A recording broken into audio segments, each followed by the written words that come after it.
Maayong hapon sa inyong atanan. Broadcasting from Cebu City. Sa indong makakaiba, si Dr. Rene Buliaser sa programang Kinabuhi Ipagtanggol. Ang kinabuhi, ang buhay, importante. Dapat sanang protehiran na siningatan ta. Saro sana ang buhay sa panahon kan sa tuyang eksistensya. Dapat sana na ipagtanggol yato kontra sa anuman na harassment o patakot sa satuyang banwaan. Sa programang ini, Kinabuhi Ipagtanggol. Digdi sa DCGB. Madadangog ang mga informasyon asin musikang makakaprotehir asin pamparelax sa buhay habang kamo nagsisesta. Kinabuhi mo, kinabuhi ko, kinabuhi na tanan, mahalaga. Uyan na po ang satuyang program host, Doctor of Medicine, Infectious Diseases Specialist, Country Director, Human Life International Philippines, President, Catholic Physician Guild of the Philippines, Lay Director for Visayas and Mindanao, Episcopal Commission on Family and Life or CBCP, as in Pope Benedict XVI Papal Awardee for Church Service, Dr. Rene Buliaser.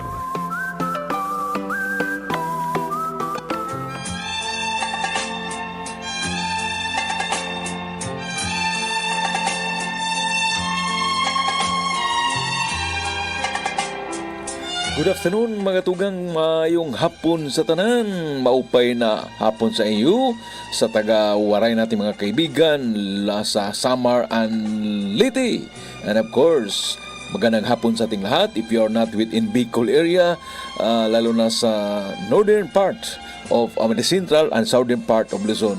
Again, mga kapatid, where are you listening right now to our program Kinabuhi Ipagtanggol? Welcome, welcome, welcome sa every Thursday afternoon na programang Kinabuhi Ipagtanggol, which is life, sustain life, promote life, protect life by all means at all costs.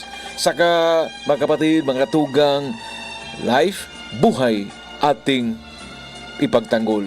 Buhay, the gift, pinaka-importanting gasa ng Panginoong Diyos sa bawat isa sa atin. Okay, so again, this is your host, Dr. Rene Joseph Buliaser. Salamat sa lahat na nakikinig sa atin sa mga radyo.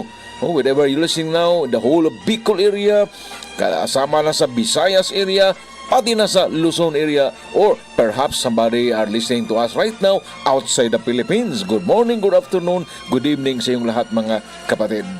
Okay, so again, tingnan natin yung tawag natin, yung kalendaryo natin. We are already 19 days to go. 19 días na lang bago ang Pasko.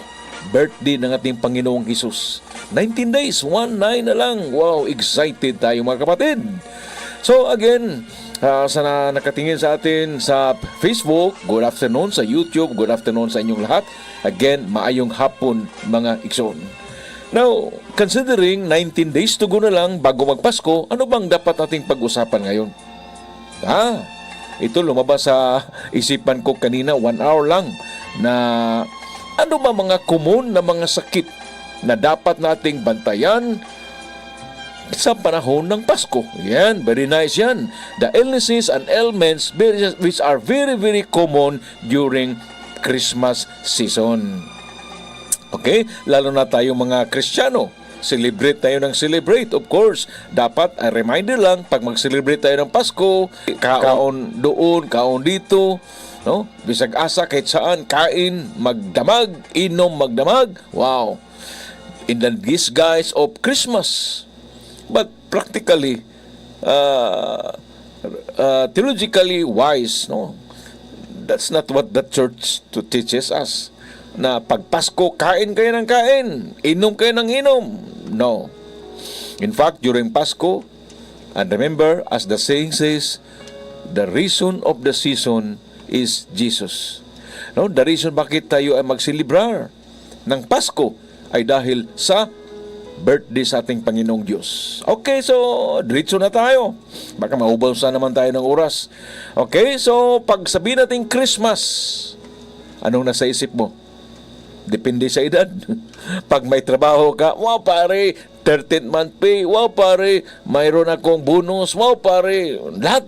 Basta, pera, blessing.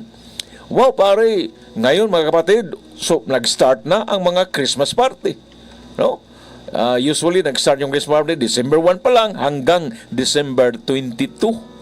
Yan ang mga Christmas party. After that, wala na. So, pag Christmas is a time for fun, time for food, time for family, and karamihan, lalo na mga lalaki, time for alcohol. Festive holidays. No? Lahat. Yan ang something we can be proud of pag Disyembre na. Pero sa iba naman, ang ilang inaharap, nasa isip palagi nila is Christmas party, exchanging gift, ano pa ba? Of course, aside from the Christmas decoration, lahat. But bilang Kristiyano, mga kapatid, hindi lang puro series, hindi lang puro Christmas tree, hindi lang puro decoration. Most importantly, if you know what you're celebrating this December is what? Yung crave, yung bilin. No? Bilin, nandun yung Holy Family, nandun yung mga baka, karnero, nandun yung the Three Kings, nandun yung mga pastoras, di ba? That's the most important na palatandaan that family is truly celebrating and alam nila anong ibig sabihin ng Pasko. Okay? So, mga tugang, ano ba mga karamihan ng mga very common na sakit panahon sa Pasko? And if you listen to ato mga weather expert, pababa yung tinatawag na ilang amihan. So, yung hangin galing Japan, Siberia, Taiwan, going down to the Philippines, ang pinaka affected area is practically Luzon, lalo na northeastern Luzon, kasama na yung Bicol, Eastern Visayas, Central Visayas. Ano yan? Malamig. Okay? Tinglamig. Kaya, lalo na nagtagpo yung tinatawag na zero line, na noon ay tinatawag na Intertropical Convergence Zone, yung mainit na hangin at malamig. Maginaw. I don't know what's the difference between malamig, maginaw na hangin. Kaya it will cause rains. Ulan ng ulan. So, pag sabihin natin ulan ng ulan, anong nasa isip niyo mga kapatid? Common colds. Sip-on. Dahil yung mga viruses that causes sa sip-on or the common colds, yung tinatawag naming rhinovirus. And you know that rhinovirus ay kasama yan sa 1, 2, 3, 4 coronavirus 1, 2, 3, 4. At alam niyo ba yung COVID-19 is part of the coronavirus family.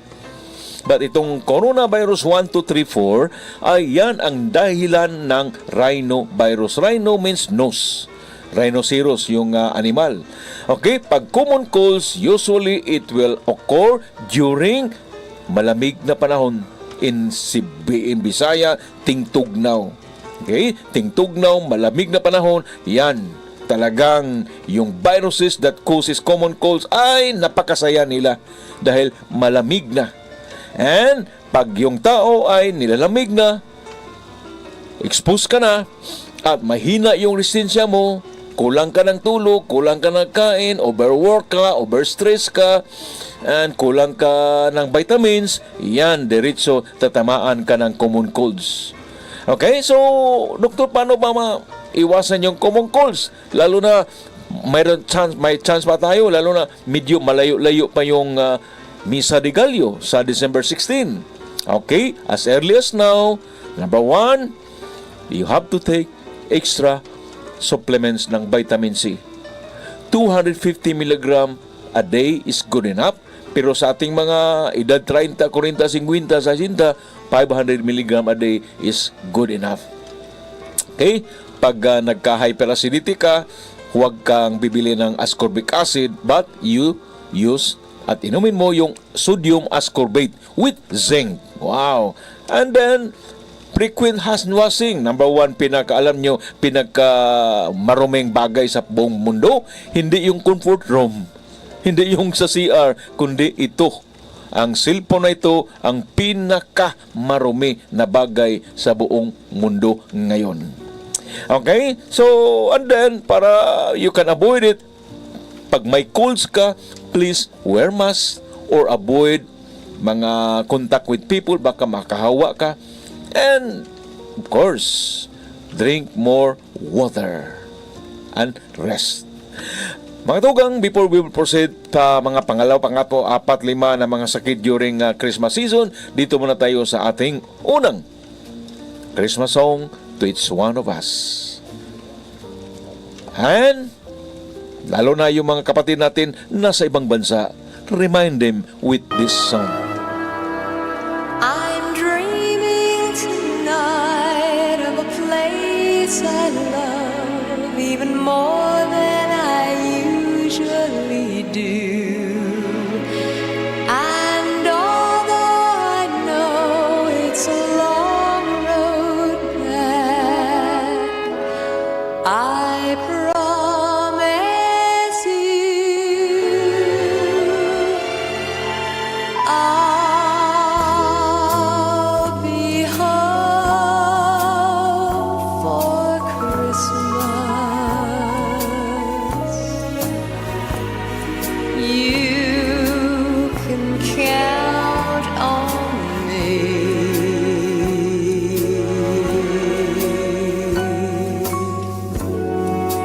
Please have snow and mistletoe and presents on the tree.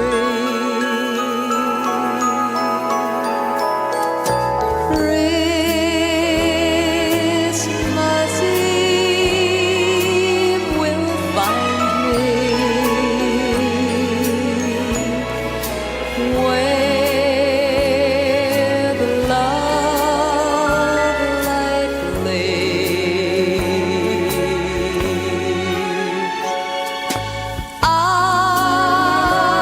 I'll be home for Christmas, if only in my dream. Christmas Eve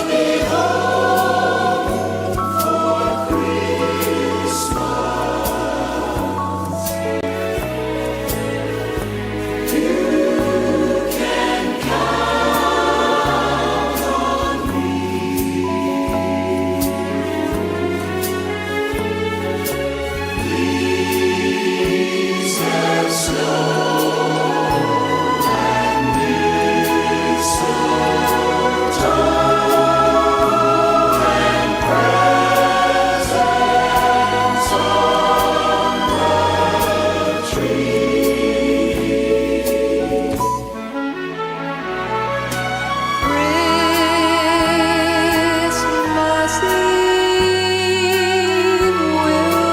find me where the love light gleams. I'll be home for Christmas, if only in my dream.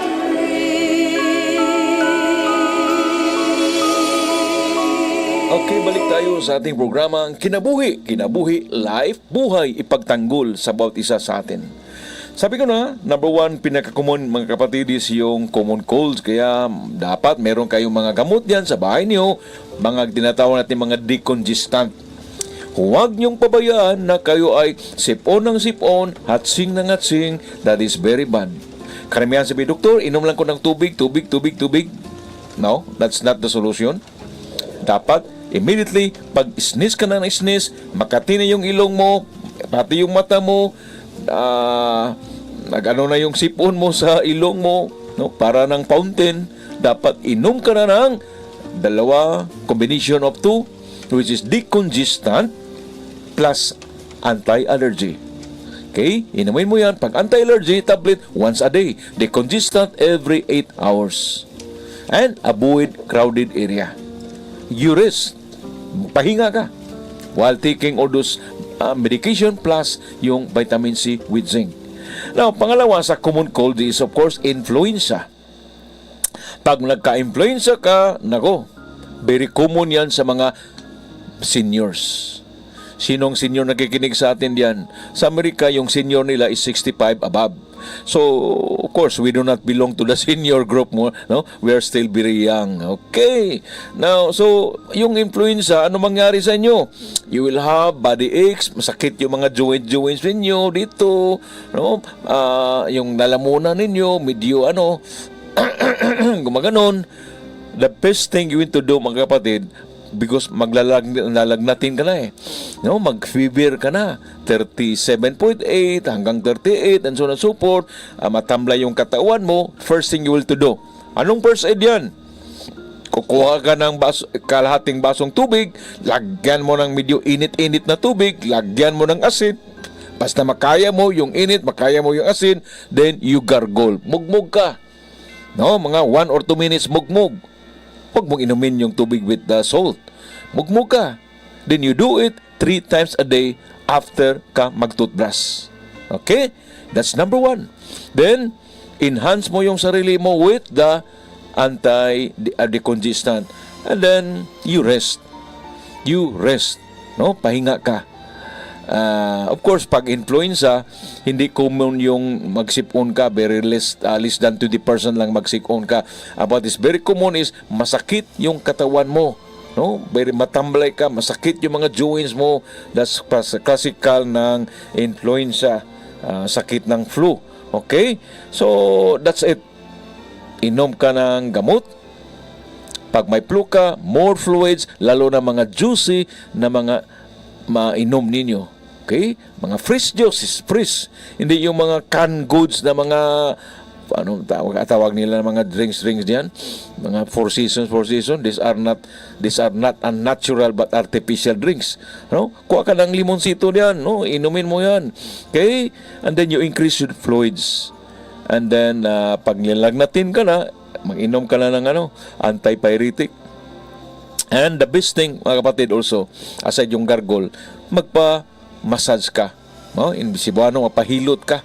Ipahanap mo yung mga origin ng mga viral infection dyan sa katawan mo. Dito sa likod, dito sa ulo, sa paa, etc. At lagyan mo ng yung liniment. No? Lagyan mo ng liniment. Okay? Yan. This is very, very effective pangtanggal ng viral infection, huwag na huwag kang iinom ng antibiotic. Please don't take antibiotic because ang kalaban natin are viruses, hindi bacteria. Okay, pangatlo. Nako, this is quite dangerous. Ano yan? Food poisoning. Food poisoning. Bakit mga food poisoning? Dahil ang daming pagkain. Dahil ang daming pagkain na hindi naubos. Di ba? Most of the time. Naghanda ka good for 10. Ang dumating, 8 lang. O kahit 10 ang dumating. Pero extra yung pagkain. Saan mo nilalagay? Sa refrigerator. No? Na-over na yung refrigerator ninyo. Ang tawag yan, sobrang puno ang refrigerator ninyo. And, one common na sakit na mga Pinoy, hindi na full yung cooler. Yung temperatura ba? Nasa low, nasa medium. Ang resulta, pag nasa low or sa medium yung tawag nito ng temperature, yung gauge diyan sa refrigerator, hindi niya makuha ang talagang necessary na lamig. Okay? Kaya you give time for the bacteria or the virus to grow. Kaya the following day, hindi nyo iniinit. Like mga salad, iinitin ba yung mga salad? Hindi, ditso mo na. Pag kinapitan niya ng mga sakit, magka-diarrhea ka. No? Magka-diarrhea ka, magtatai ka. Sa Cebuano, magkalibang ka. No? So, kaya lalo na yung mga poultry foods na nilagay natin diyan sa refrigerator. As I said, number 1, yung hindi tama, hindi appropriate yung temperatura diyan sa refrigerator dahil kayo ay nagtipid ng kuryente. Dahil hindi masyadong malamig, yan, you give time for the sakit to grow there sa inyong mga pagkain na sa refrigerator. Okay, kaya be careful. No? Be careful because it will cause sakit ng tiyan. Wow, pare, sakit ng tiyan. December 26, sakit ng tiyan. January 1, sakit ng tiyan. Okay, and then, nagsakit ng tiyan, what happens pa? Ano? Magbamit ka. Magsusuka ka. Okay? And generally, yung mga salmonella bacterium, lalo na pag mga barbecue, hindi well-cooked foods, yan ang major dahilan ng tawag nito food poisoning. Then, sometimes, yung allergy, by the way, going back to mga food poisoning, dapat, pag malayo yung hospital, ayaw mo mapunta sa hospital, pag kaya mo pa, make sure na hindi ka dehydrated. No, pag mag-dehydrated ka, ilang beses ka na nagpunta sa comfort room, 2, 3, 4, 5, na dehydrated ka na, although pag wala ka nagsusuka, dapat iinom ka ng oral ORS, no? Oral Rehydration Solution. O bili ka ng mga mabili diyan sa mga botika, yung starts with letter H and ends with letter E. No, may pink ang kulay diyan, may light blue ang kulay diyan. Powder yan, ilagay mo sa tubig. Hindi, yung malamig na tubig, hindi. Then, medyo mainit-init na tubig, maligamgam, inumin mo yan to replenish anuman na nalabas sa katawan mo. Sa tingin mo, parang 1 liter na yung nalabas mo, inom ka ng 1 liter ng solusyon na yan. O, pag medyo mayaman, inom ka ng mas mamahal, liter P ang start ng mainom na yan. But you have to discard it after 24 hours. Again, most important, do not allow yourself to be what? Do not allow yourself to be dehydrated because yung paglaban nating numero 1, pag ma-dehydrated yung tao. Okay? The more you become weak, and pag super weak ka na, dapat nasa hospital ka na para malagyan ka ng IV fluids. Ma-dextrose na. Okay? Marami na mamatay because of dehydration. Mag-shutdown yung kidney mo. Maawa ka sa liver mo, sa heart mo, sa puso mo, etc. Okay, mga kapatid, meron naman tayong natawag na allergic reaction. Allergy ka sa pagkain. Okay? So, when this happens, o yung mga nuts dyan, since it was being served during all those mga celebration, then mas maganda, you just take yung mga ordinaryong mga anti-allergies na nandiyan naman sa mga butika. You don't have, hindi na kailangan mga prescription like mga chlorpheniramine, yan, mga loratadine, yan, mga cetirizine, very common yan. So mga anti-allergy para sa mga kati-kati sa katawan mo, simply because you have eaten all the foods you want, and sometimes nalimutan mo, allergy ka pala ng mga pagkain na yan because dahil sa selebrasyon, dahil sa saya, you forgot that you have allergy. Okay, so again mga katugang, huwag yung you not allow na masira yung celebration ninyo, masira yung kapaskuhan ninyo just because you have colds, you have fever, nag-flu ka, nag-food poisoning ka, nagtatai ka, or nag-allergy ka.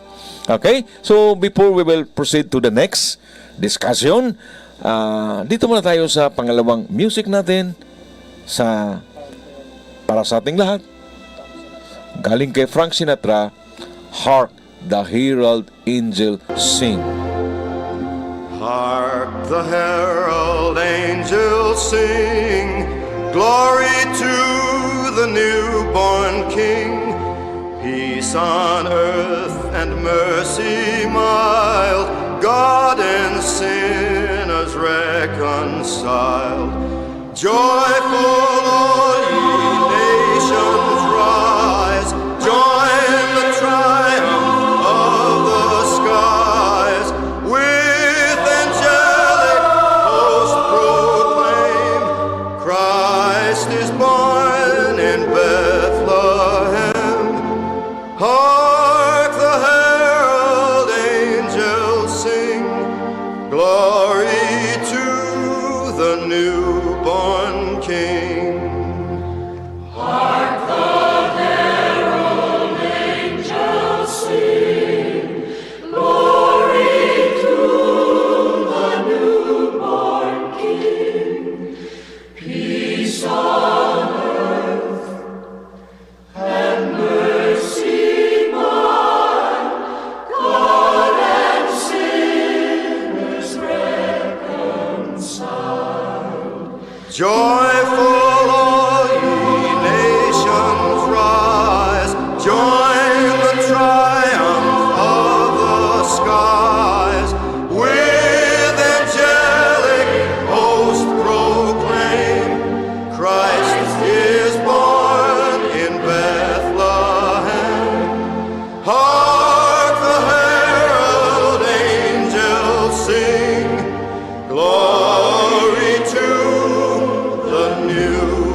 Mga tuwang balik tayo sa programa natin, Kinabuhi, Buhay, Life, ipagtanggol natin. Ito ang gift sa Panginoong Diyos sa bawat isa sa atin. Okay? Now, again, life is very important. Life is very precious. Ang daming namamatay sa panahon sa Pasko. Tell you frankly, when I was still having my training sa hospital, etc., after my training, dami. I always remember, pag malapit ng Pasko, mag-December 25, nasa December 22 pa lang, 23, 24, 25, grabe. Pagka 26, grabe ang admission. Pagka January 1, grabe ang admission. Ang karamihan diyan ay nag-iba-iba mga sakit. Puso, diarrhea, and so on and so forth. Okay, so before we will proceed, meron nag-listening to us now. Silly and Nursing diyan sa Villa del Rio, Cebu. Mary Sarigumpa Malaysia, ma'am, galing sa Tagbilaran, Bohol. Maria Portagalisa, Bohol pa rin. Mary Zuzi Elihino, Caritas, Cebu. Darwin Torrijos, Cebu. Kay Ma'am Madam Mariel Lopez diyan sa Davao City, ang layo. Ma'am Maricar Escuela diyan sa San Andres Bukid, Manila. Mabuhay ka, Ma'am Maricar. Kay Elsa Mendez Aziro, ma'am, sa Bohol. Kay Ruby Nisi Arlen diyan sa Bimbing Mambahaw, Camiguin. Wow, Mindanao yan. Roy John Naibi sa Civil Aeronautics Administration of the Philippines or CAAP. Jeril Aranya, Brother Jeril, mayong magandang hapon dito sa Legazpi. Ma'am Edith San Gabriel diyan sa Tacloban City, Liti. Tacloban na tayo. Kay Brother Peter De La Cruz. Peter, yan ang manager ngayon sa pinakamasarap na coffee sa whole Iloilo. I'll dare you, pag napunta kayo sa Iloilo, puntahan yung Mads Kape sa La Paz, Iloilo City. Okay, mga katugang, kayong nakikinig sa atin, you text me your location. Doktor, nandito ako sa Masbate. Doktor, nandito ako sa Birac, Catanduanes. Doktor, nandito ako sa Camarines Norte, Camarines Sur. You text me your location para mag-greet naman kayo. Okay? Para mag-aligri tayo because Pasko na, mga katugang. 19 dias na lang, Pasko na. Yung number ko para you can text me, 0918. Okay? 901 6815. Kung nakikinig ka lang sa radyo, because surely over 90% sa atin nakikinig sa radyo lang. Pero nasa Facebook kayo, nasa YouTube kayo, that's my number, nasa screen. Okay, so lahat ng mga Divine Mercy Crusaders nakikinig sa atin, mga Marian Organization, lahat ng mga tawag dito nasa Commission on Family Life, Commission of the Leyte, no? Lahat kayo. Ma'am Ador pala nakikinig sa atin. Ma'am Ador sa Cebu. Good afternoon, Ma'am Ador. Magkapatugang patuloy tayo dito sa ating diskusyon. All the mga diseases. Now, ano pa? Yung sobrang pag-inom. Sobra ng alcohol. Number 1 yan. Nakikinabang yung mga lahat ng mga manufacturers ng alcohol, manufacturers ng beer, whiskey, brandy, lahat. Whether it's locally produced or mga imported, grabe. Kaya, we have to remind them what is bad with alcohol. Yung dahil nagsarapan na, anong mangyari? Yung tinatawag nating hangover. Pag Kristiyano ka, mag-hangover ka sa December 24 pa lang, na the following day, araw ng Pasko, Wednesday yan, hindi ka na makasimba? My goodness, anong klaseng tao ka? Birthday ni Jesus, birthday ng ating Panginoong Diyos. Anong the most important gift mo sa kanyang birthday is to go to church. Magsimba ka araw ng birthday ng ating Panginoong Diyos, pagkatapos hindi ka makasimba dahil lasing ka the whole night until the next day. Hindi yan maganda. No? Lalo na mga lalaki, 90% na mga mag-hangover mga lalaki, pero ngayon medyo tumataas na yung percentage ng mga babae na mag-hangover. So, huwag ka magpadala ng tama. No? Whether it's beer or whiskey or rum, kahit anong klaseng alcohol, inom ka lang na kaya mo. Sa English, they call it drink moderately.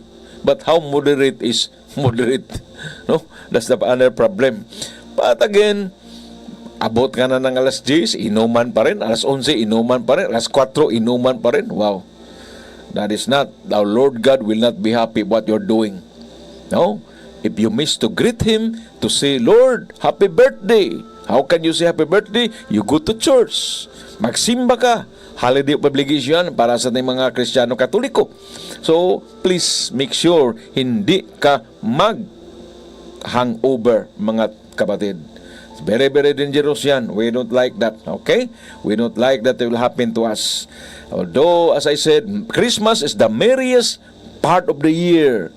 But at the same time, deadliest part of the year naman yan. Pag wala kang, padala ka na ng tama, kain ka ng kain, inom ka ng inom, anything goes. So, very dangerous.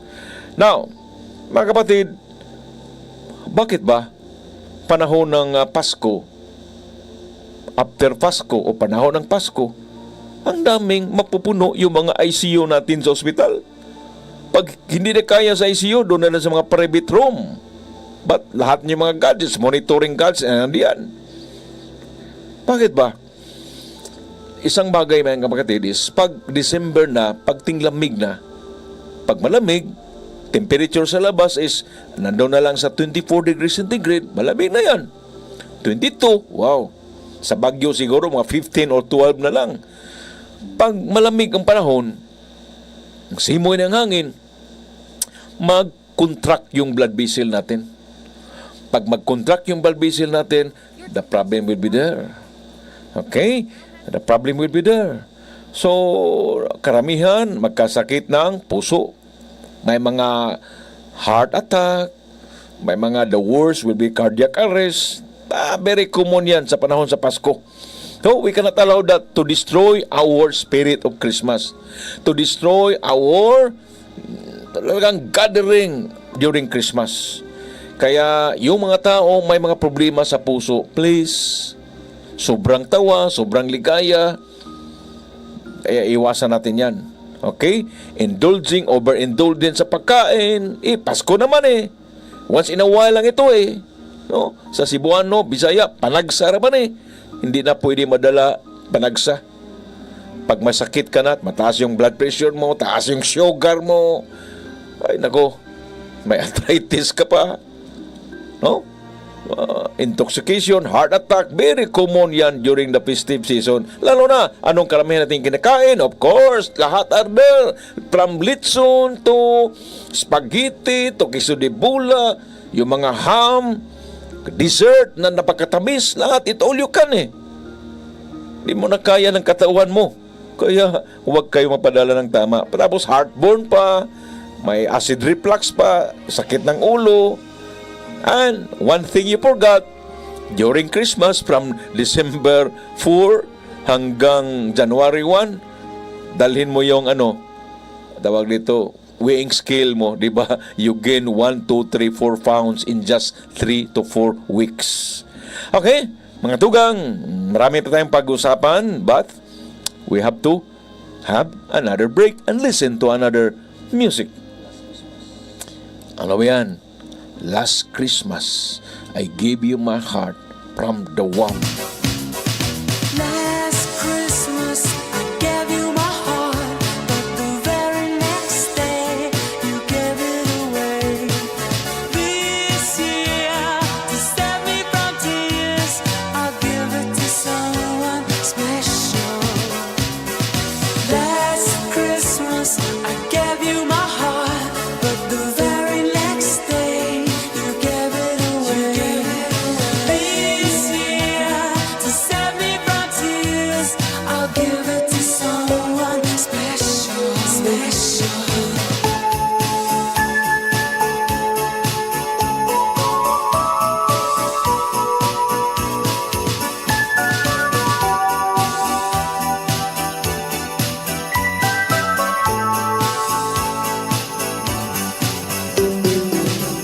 Once bitten and twice shy, I keep my distance, but you still catch my eye.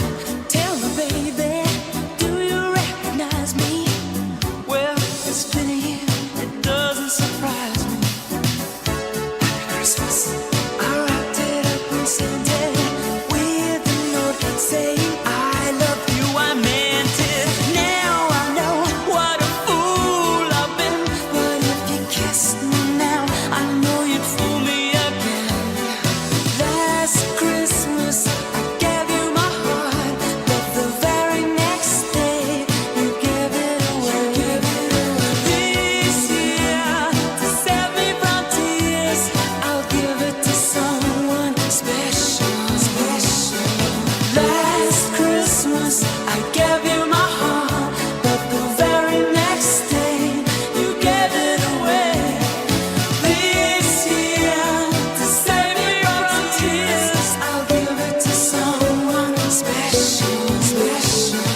Balik tayo mga tugang, uy, yung background ko, saan ba yan?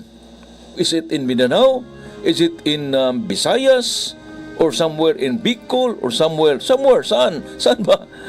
Mga kapatugang, yung background ko ay yan ang pinakasikat na simbahan sa Northern Luzon. Anong tawag? Yun ang tinatawag na San Agustin Church or otherwise known as Paway Church. P-A-O-A-Y, Paway Church sa northern part ng Ilocos Norte. Okay?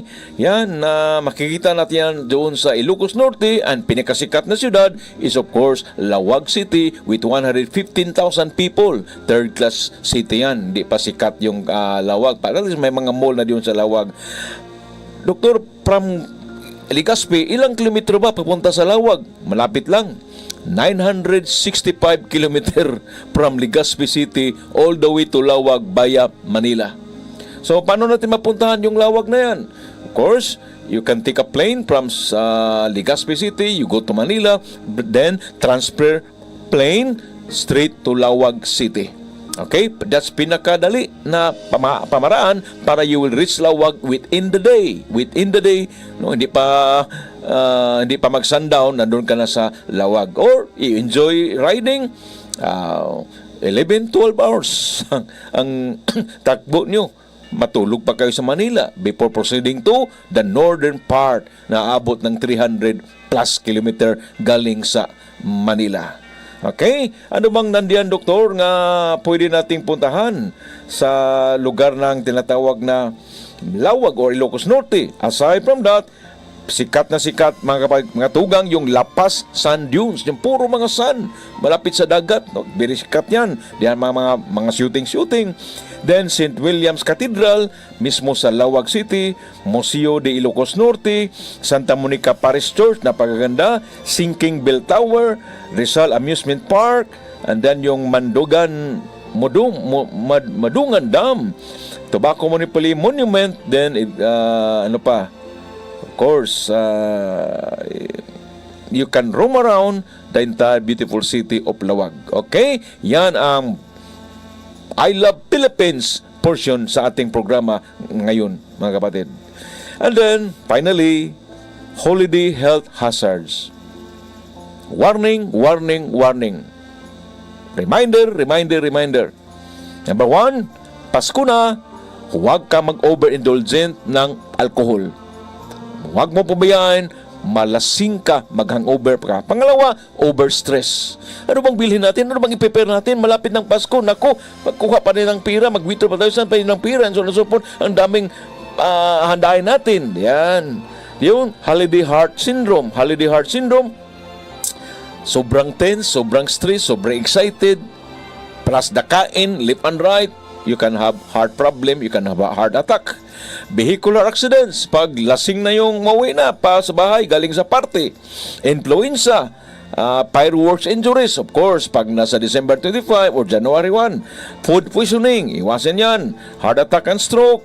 Then, yung tinatawag natin holiday blues, sabi na, ay, party dito, party noon, next day, party na naman, ang daming invitation. Okay, so mga katugang, beware, huwag kayo magpadala sa gana ninyo. Isa lang katawan natin, itong buhay natin ay napakahalaga. Make sure meron ka pang year 2025 na i-expect sa buhay nyo. Do not end your life this month just because sobra ang saya mo, sobra ang kain mo, sobrang ino mo, sobrang excited mo. Please, wala yan sa ito mga extracurricular lang, because Pasko means celebration with God, the birth of the Son of God, baby Jesus. Amen? That's very clear, mga tugang. Before we end, again, please remind sa ating lahat, mga botante tayong lahat, there are 70 million voters all over the country. And talking about, sabi ko, we will elect 12 new senators, 254 new district congressmen, district sa Albay, and so on and so forth, district diyan sa Catanduanes, district diyan sa Sorsogon, Camarines, etc. But we have also to elect 63 bagong party list. 63 na bagong party list. 156 party list ang naka-line up diyan.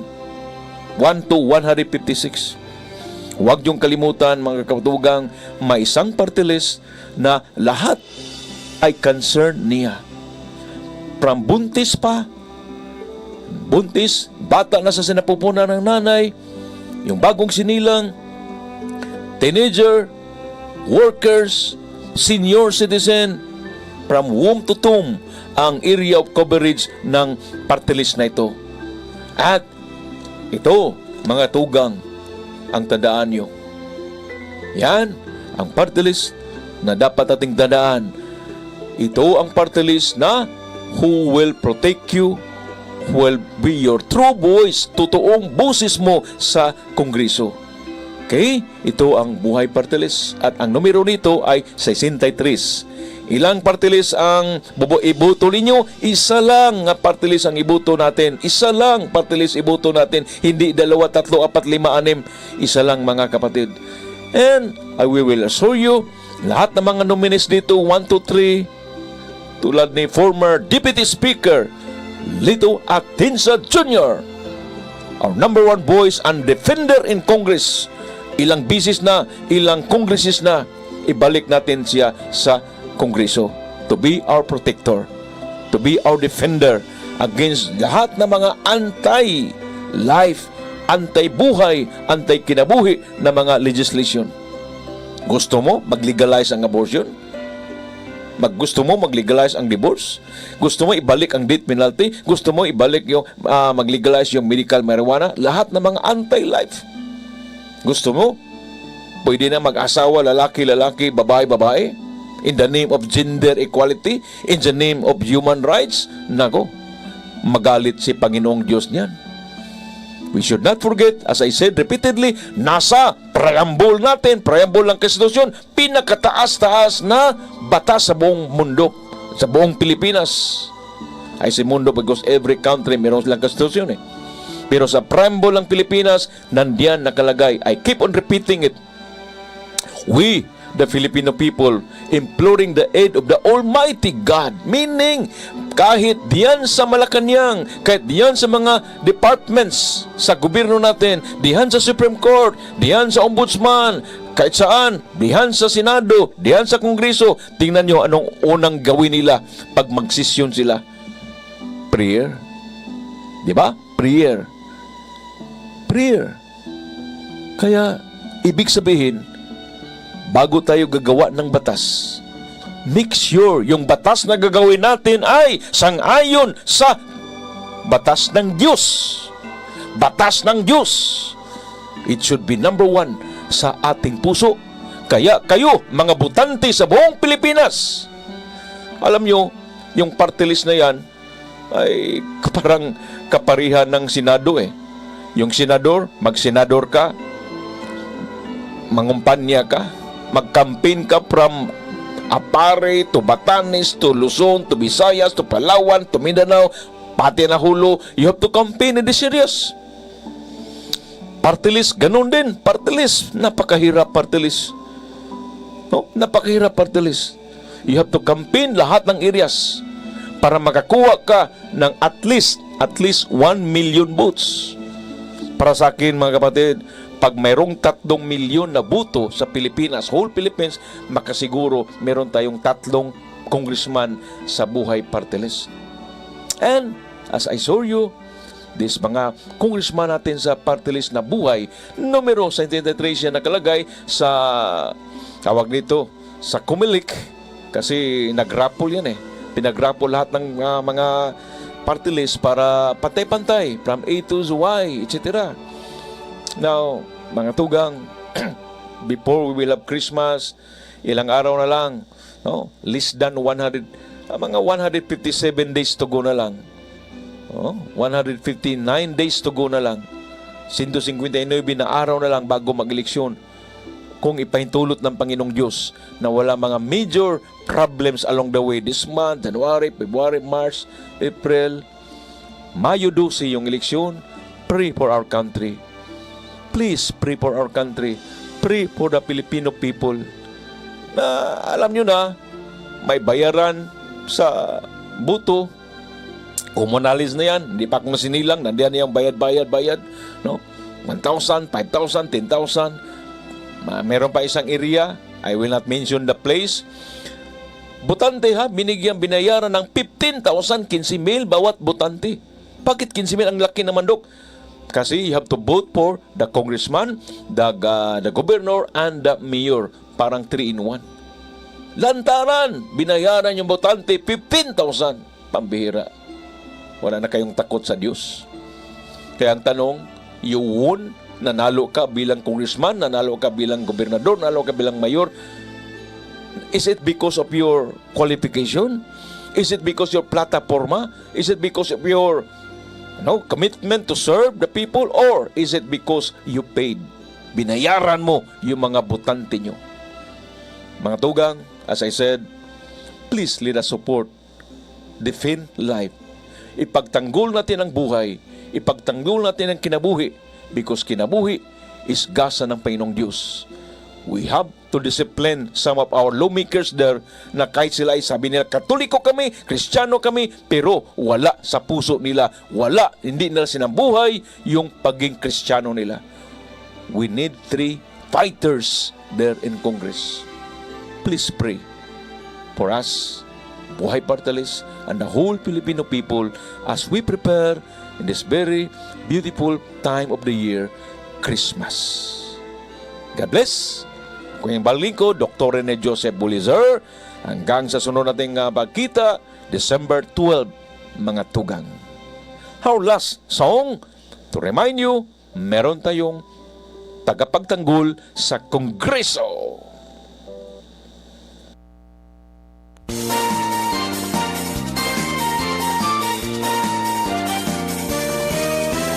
Buhay, hayaang yumabong buhay. Mahalaga sa Diyos ang iyong buhay. Itaguyod nating buhay. Hayaang yumabong buhay. Mahalaga sa Diyos ang iyong buhay. Itaguyod nating buhay. Sa Mindanao, iliging buhay. Sa Visaya, inaganap buhay. Sa Luzon, Isigaw, buhay, buhay, buong bansa, buhay!